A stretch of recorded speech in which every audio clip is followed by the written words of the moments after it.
გამოძიებას ძირითადად ჰქონდა შეკითხვები ისეთი ხასიათის მოწოდებაზე, როგორც იყო წინააღმდეგობის ადგილების გახსნა, როგორც იყო საჯარო სამსახურის გაფიცვა და როგორც იყო სასტიკი ბრძოლა. ჩვენ ბუნებრივია დავინტერესდით, რას გულისხმობდა ის, თუმცა პასუხები ამ შემთხვევაში არ იყო დამაჯერებელი ჩვენთვის, ვინაიდან მან განმარტა, რომ ეს იყო მშვიდობიანი განცხადებები, თუმცა როდესაც საუბარია სასტიკ ბრძოლაზე, თავისთავად ეს როგორ შეიძლება იყოს მშვიდობიანი, ჩვენთვის გაუგებარი დარჩა, ასევე როგორ შეიძლება იყოს მშვიდობიანი წინააღმდეგობისკენ მოწოდება და ასევე წინააღმდეგობის ადგილების გახსნა. რაც შეეხება შესყიდვებს, თქვენ იცით, რომ იქ ნაყიდი იყო რესპირატორები, ნაყიდი იყო სახისდამცავი სათვალები, წიწაკის სპრეი, სასტვენი და ასე შემდეგ. თუმცა ამასთან დაკავშირებით ნაწილი კითხვები ასევე ჩვენთვის გაუგებარი დარჩა, კერძოდ წიწაკის სპრეისთან დაკავშირებით.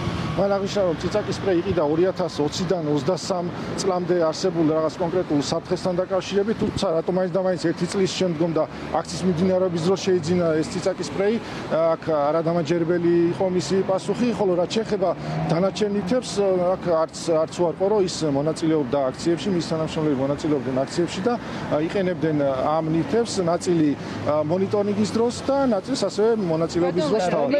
ნოემბერსა და დეკემბერში საქართველოს მოქალაქეები ქართული ოცნების ხელისუფლებამ 7-ჯერ 7 ნოემბრის მსგავსად დაარბია. ამ დროს ხდებოდა წამებისა და არადამიანი მოპყრობის უმძიმესი შემთხვევები. 280-ზე მეტი ძალადობის შემთხვევას დადოკუმენტირებული სახალხო დამცველს. სახალხო დამცველი და არასამთავრობო ორგანიზაციები საუბრობთ იმაზე, რომ სპეციალური საშუალებების თანადროული გამოყენება ხდებოდა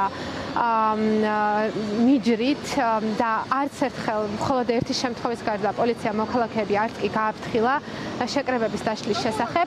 ამიტომაც ჩვენ პირიქით ვესაუბრეთ იმ უმძიმეს ძალადობაზე და სისასტიკეზე, რომელიც თავად პოლიციამ გამოაჩინა და ბუნებრივია, რომ ჩვენი არგუმენტი იყო ის, რომ ჩვენ უფლებადაცვითი ორგანიზაცია, რომელიც ამ პროცესების საათობრივ აღრიცხვასა და მონიტორინგს ვაკეთებდით, ჩვენ აი ამ ძალადობისა და რისკის ზონაში ჩვენი თანამშრომლობისთვის გვჭირდებოდა უსაფრთხოების საშუალებები და ის ერთეული რაოდენობის 10, 15, 20, 25 ხო, რესპირატორები, სათვალეები, თავის კეპები ხო, რომელიც გაეროსა და ეუთოს მიერ დადგენილი სტანდარტებით შეძენილი სამედიცინო და უსაფრთხოების საშუალებებია, არ შეიძლება ჩაითვალოს რაიმენაირ ფინანსურ მობილიზებად აქციების სასარგებლოდ.